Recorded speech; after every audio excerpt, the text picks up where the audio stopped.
7वें दर्जे की टी20 रैंकिंग की टीम वेस्टइंडीज़ की हाथों शिकस्त के बावजूद आलमी नंबर 1 टीम इंडिया की तनज़ली से आईसीसी ने कर दिया है इनकार। वजह क्या है, इसके ऊपर बात करेंगे। जबकि वसीम अकरम बिल आखिर इमरान खान के हक़ में बोल पड़े हैं, उनका क्या कहना है, इसके ऊपर बात करेंगे। जबकि वहाब रियाज रिटायर हो गए हैं, ना खुशी ना गम वाली मिसाल है, तो उसके ऊपर भी बात करेंगे। और सबसे पहले हम वहाब रियाज ही से इस रिपोर्ट का आगाज़ करते हैं, जो कि आज उन्होंने इंटरनेशनल क्रिकेट से रिटायरमेंट का ऐलान कर दिया है। अलबत्ता उनका कहना है कि वो टी20 लीग्स खेलते रहेंगे, पाकिस्तान सुपर लीग भी लीग खेलेंगे और जो गैर मुल्की टी20 लीग्स हैं उनके लिए भी दस्तयाब रहेंगे। लेकिन यहाँ सवाल ये पैदा होता है कि वहाब रियाज का जो कैरियर है वो बाकी कितना है, क्योंकि उनकी मौजूदा वक्त में निगरान वज़ीर खेल हैं पंजाब के और उनकी तमाम तर जो सरगर्मियाँ हैं वो सियासत के इर्द गिर्द घूम रही हैं। तो उनका जो टी20 कैरियर है लीग्स का वो भी मेरे ख्याल में ज़्यादा अच्छा नहीं चल सकेगा। अगर वो अपने कैरियर को आगे बढ़ाना चाहते हैं तो कम से कम उन्हें क्रिकेट पर फोकस करना पड़ेगा। इस हवाले से अगर वहाब रियाज के कैरियर की बात करें तो उनके कैरियर में चंद ही बड़े एजाज़ात हैं या कारनामे हैं जिन्हें याद रखा जाएगा। वर्ल्ड कप 2011 का सेमीफाइनल जिसमें वो 5 विकेट हासिल करने में कामयाब रहे। शोएब अख्तर के बजाय हेड कोच वकार यूनुस ने वहाब रियाज को वो मैच खिलाने पर तरजीह दी थी। इसके अलावा वर्ल्ड कप 2015 में शेन वाटसन के ख़िलाफ़ चंद जो उनकी गेंदें थीं, शानदार बाउंसी गेंदें थीं, वो उनके कैरियर की हाईलाइट रहेंगी। जबकि 2010 में दौरा इंग्लैंड में अपने टेस्ट डेब्यू में वो 5 विकेट हासिल करने में कामयाब रहे थे और टेस्ट डेब्यू में 5 विकेट हासिल करने वाले पाकिस्तान के 9वें बॉलर बने थे। ये महज 3 ऐसे कारनामे हैं जिनके ऊपर शायद वहाब रियाज सारी ज़िंदगी इंजॉय कर सकते हैं, लेकिन ओवरऑल उनका कैरियर ज़्यादा अच्छा नहीं रहा। 27 टेस्ट मैचों में 83 विकेटें हासिल की और 91 वनडे मैचों में 120 विकेटें, 36 वनडे टी20 मैचों में 34 विकेटें हासिल की। और इसके अलावा अगर उनका वनडे कैरियर देखा जाए तो उनकी जो कारकर्दगी है इंतहाई मायूस कौन रही थी। ख़ास तौर पर आखिरी जो 2015 के बाद से जो उनके आखिरी 36 वनडे मैचेस थे उनमें वो सिर्फ 2 बार इनिंग्स में 4 विकेट हासिल कर सके। फ़ी विकेट के लिए लगभग 44.5 रन दिए और बहुत महंगी बॉलिंग कराई और गेंदों के बराबर लगभग रन दिए। और उनके आखिरी 7 वनडे मैचेस देखें तो उनमें कारकर्दगी उनकी इंतहाई मायूस कौन थी। इस तरह अगर उनके आखिरी टी20 मैचेस देखें, आखिरी 3 टी20 मैचेस में वो कोई विकेट हासिल नहीं कर सके थे। और 2020 में उन्होंने अपना आखिरी इंटरनेशनल मैच खेला था जो कि टी20 मैच था न्यूजीलैंड के ख़िलाफ़ हैमिल्टन के मकाम पर। इसमें भी वो कोई विकेट हासिल नहीं कर सके थे, सिर्फ 1 ओवर कराया था, 19 रन पड़े थे उन्हें। इसके अलावा चंद बुरे रिकॉर्ड भी उनके नाम हैं।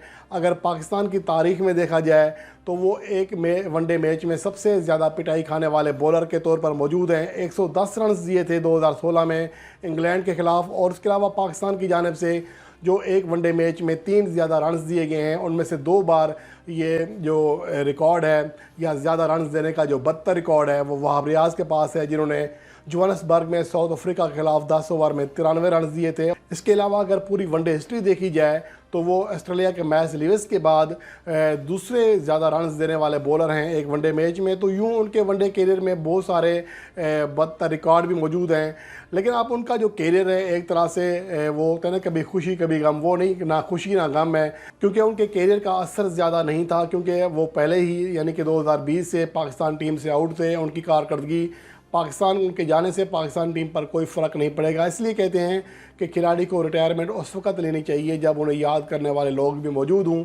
इसलिए वहाब रियाज की रिटायरमेंट से पाकिस्तान क्रिकेट पर, पाकिस्तान क्रिकेट के शायकीन पर कोई फ़र्क नहीं पड़ेगा। ये तो अपडेट है। इसके अलावा बेन स्टोक ने बाकायदा तौर पर वनडे क्रिकेट में एंट्री दे दी है। इसके हवाले से गुज़श्ता चंद दिन से खबरें आ रही थी कि 2019 के वर्ल्ड कप के हीरो और 2022 में इंग्लैंड को टी20 चैंपियन बनवाने में कलीदी किरदार अदा करने वाले बेन स्टोक्स की वापसी हो रही है और उसके हवाले से इतलात थी। लेकिन अब बाकायदा तौर पर बेन स्टोक्स ने वनडे रिटायरमेंट वापस लेने का ऐलान कर दिया है और अब वो न्यूजीलैंड के ख़िलाफ़ इंग्लैंड की होम वनडे सीरीज़ में इंग्लैंड की नुमाइंदगी करेंगे। हैरी ब्रोक की जगह पर उन्हें इंग्लैंड के स्क्वाड में शामिल किया गया है और उनकी जो कारकर्दगी है वो किसी से ढकी छुपी नहीं है। ख़ास तौर पर वर्ल्ड कप 2019 में जिस तरह उन्होंने अपनी टीम को कामयाब कराया था, फाइनल मैच में शानदार खेल पेश किया। इससे पहले भी लगातार 3 से 4 मैचों में वो शानदार खेल पेश करके अपनी टीम को आगे ले आने में कामयाब रहे थे। तो अब देखना ये है कि 8 सितंबर से शुरू होने वाली 4 वनडे मैचेस की सीरीज़ में इंग्लैंड के बेन स्टोक कैसी कारकर्दगी दिखाते हैं और क्या इंग्लैंड वर्ल्ड कप 2023 में उनकी कारकर्दगी पर तकिया कर सकेगी, इसका जवाब आने वाली वनडे सीरीज़ में मिल जाएगा।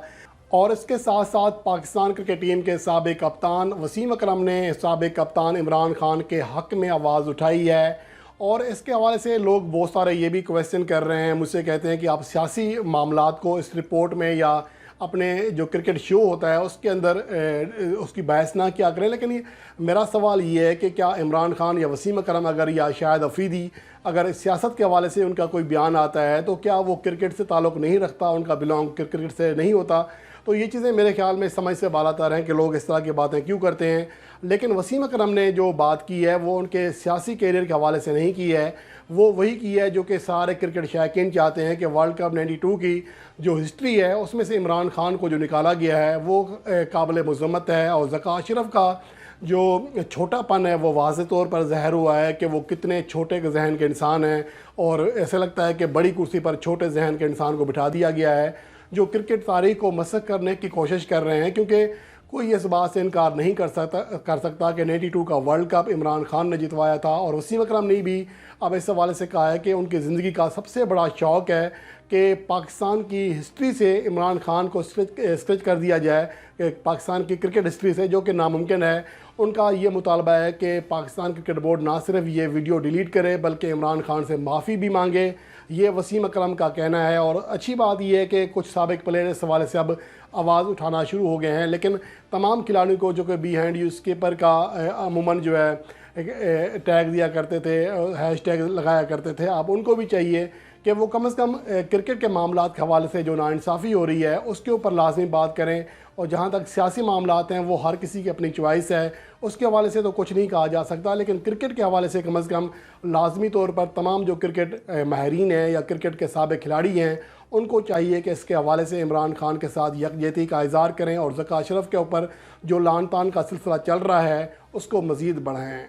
और उसके बाद अब आखिर में बात करते हैं ICC T20 रैंकिंग की, जहां पर हफ्तावार रैंकिंग हर बुध को जारी होती है। और उम्मीद यही थी कि आज T20 रैंकिंग भी जारी होगी। और ख़ास तौर पर वेस्ट इंडीज़ और इंडिया के दरमियान जो सीरीज़ खेली गई जिसमें वेस्ट इंडीज़ ने कामयाबी हासिल की 3-2 के मार्जिन से, इसके बाद जो टीमों की तनज़ली होनी थी उसके ऊपर निगाहें थी। लेकिन ICC ने एक तरह से इनकार किया है और भारत को आलमी नंबर 1 पोजीशन पर रखा है, उसका कोई पॉइंट भी नहीं कटा और ना ही वेस्ट इंडीज़ की कोई तरक्की हुई है। इसका मतलब ये है कि अपडेटिंग ही नहीं की गई है। और ये एक बहुत बड़ा सवाल है कि आखिर T20 रैंकिंग जिसके ऊपर पाकिस्तान की या दुनिया भर के शायकीन क्रिकेट की ख़ास निगाह होती है, क्योंकि T20 फार्मेट बिलाशुबा मौजूदा वक्त में सबसे ज़्यादा मकबूल फार्मेट है क्रिकेट का, और शायकीन क्रिकेट ज़्यादा दिलचस्पी रखते हैं T20 फार्मेट के मैचेस में, इनके रिकॉर्ड्स पर, इनकी रैंकिंग पर। लेकिन ICC ने सीरीज़ ख़त्म हो जाने के बावजूद, वैसे तो ये होता है कि एक मैच के बाद ही अपडेट कर दी जाती है क्योंकि मैचेस की जो रैंकिंग अपडेट है वो मैच बाय मैच होती है, जबकि जो प्लेयर्स की रैंकिंग होती है वो हफ्तावार रैंकिंग जारी होती है। लेकिन 5 T20 मैचेस गुजर जाने के बावजूद वेस्ट इंडीज़ और इंडिया के दरमियान जो खेले गए, ICC ने अभी तक T20 रैंकिंग अपडेट नहीं की है। तो इसका वाज़ेह मतलब ये एक तरह से इनकार किया जा रहा है या फिर इसके पीछे कुछ स्टेट्स हैं, और ICC ने इस हवाले से कोई वजाहत भी नहीं की है कि आखिर T20 रैंकिंग को अपडेट ना करने की वजह क्या है। अगर मौजूदा वक्त में देखा जाए, इंडिया 264 रेटिंग पॉइंट के साथ पहले नंबर पर है, 5 पॉइंट के फ़र्क से खड़ी है। इंग्लैंड दूसरे नंबर पर, जिसके बाद न्यूजीलैंड के पास 256 पॉइंट हैं, पाकिस्तान के पास 254 पॉइंट हैं। इसके बाद साउथ अफ्रीका 5वें नंबर पर है, ऑस्ट्रेलिया 6ठे, वेस्ट इंडीज़ 7वें, श्रीलंका 8वें, बांग्लादेश 9वें और अफ़गानिस्तान की टीम ICC T20 रैंकिंग में 10वें नंबर पर मौजूद है। लेकिन यहाँ फिर एक बार सवाल ये पैदा होता है कि आगे चलकर, क्योंकि T20 वर्ल्ड कप 2024 भी शुरू होना है, फ़िलहाल तो तमाम जो टीमें हैं उनकी निगाहें वर्ल्ड कप 2023 के ऊपर हैं और आने वाले दिनों में बहुत ही कम T20 मैचेस देखने को मिलेंगे। वैसे तो इंग्लैंड और न्यूजीलैंड के दरमियान 4 T20 मैचेस की सीरीज़ का आगाज़ 30 अगस्त से हो रहा है, लेकिन इसके बावजूद ओवरऑल बहुत कम T20 मैचेस हैं। और इसके बावजूद अगर ICC T20 रैंकिंग अपडेट नहीं कर रहा तो यकीनन इसके पीछे बहुत सारे सवालात हैं, और ICC का रैंकिंग निज़ाम हमेशा ही उस पर सवालात उठाए जाते रहे हैं। ख़ास तौर पर पाकिस्तान के प्लेयर्स या पाकिस्तान टीम को पॉइंट्स देने के हवाले से ICC का रैंकिंग निज़ाम हमेशा ही मुतनाज़ बना रहा है, क्योंकि बाबर आज़म और उनकी रैंकिंग के हवाले से हमेशा ही देखा जाता है कि उनको कम पॉइंट्स मिलते हैं बानिस्बत जो दीगर टीमें, ख़ास तौर पर इंडिया के जो प्लेयर्स हैं और बाबर आजम और विराट कोहली का ये भी देखा गया कि जब गैर हाजिर होते हैं किसी मैच से तो बाबर आजम के 8 पॉइंट करते हैं जबकि विराट कोहली के 6 पॉइंट्स करते हैं। तो इस तरह की चीज़ें हैं जो कि आईसीसी रैंकिंग निज़ाम को पहले ही शकूक की जद में लिए हुए हैं, लेकिन अब आईसीसी ऐसे शकूक को मज़ीद बढ़ा रहा है जब वो वेस्ट इंडीज़ और इंडिया के दरमियान 5 T20 मैचेस की सीरीज़ के अख्ताम के बावजूद आईसीसी T20 रैंकिंग अपडेट नहीं कर रहा, जिसमें भारत की तनज़्ज़ुली यकीनी है और उसकी टॉप पोजीशन तो यकीनन ख़त्म हो जाएगी। इंग्लैंड के नंबर 1 बनने का चांस है, लेकिन आईसीसी ने जब तक ये वीडियो रिकॉर्ड हो रही है और आज रैंकिंग अपडेट का दिन है और 1 बजे तक रैंकिंग अपडेट हो जाती है, जबकि 2 से 3 घंटे गुजर चुके हैं, लेकिन इसके बावजूद आईसीसी ने हफ्तावार रैंकिंग भी अपडेट नहीं की है। तो ये बहुत बड़ा सवाल है आईसीसी के रैंकिंग निज़ाम पर कि क्या सिर्फ भारत को टॉप पोजीशन से महरूम होने से बचाने के लिए ये ताख़ीर की जा रही है या फिर कोई टेक्निकल प्रॉब्लम है। तो आईसीसी इस हवाले से उनको वजाहत देना पड़ेगी, वरना फिर उनके हवाले से जो शकूक हैं वो मज़ीद बढ़ जाएंगे।